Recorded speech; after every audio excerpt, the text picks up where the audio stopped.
পুজোটা এভাবেই শুরু হয়েছিল, সকাল থেকে ভীষণ ব্যস্ত। আর প্রত্যেকবার আগটা আমিই বানাই, আর এবারে দুটো বানিয়েছিলাম, একটা নিজেদের বাড়ির জন্য, একটা পাড়ার পুজোর জন্য।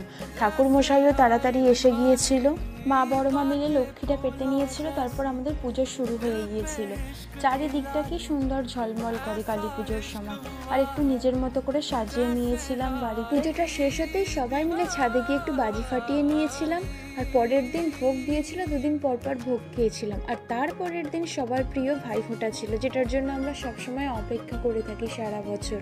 যতই ব্যস্ততম দিন হোক, এই দিনটা সবাই একসাথে হই, খুবই স্পেশাল আমার কাছে। আর কোনো ভালো দিন আর পছন্দের খাওয়া দাওয়া হবে না সেটা কি করে হয়?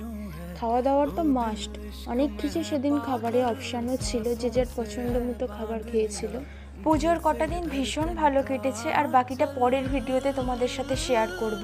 আর চ্যানেলটা অবশ্যই সাবস্ক্রাইব করে দিও। টাটা।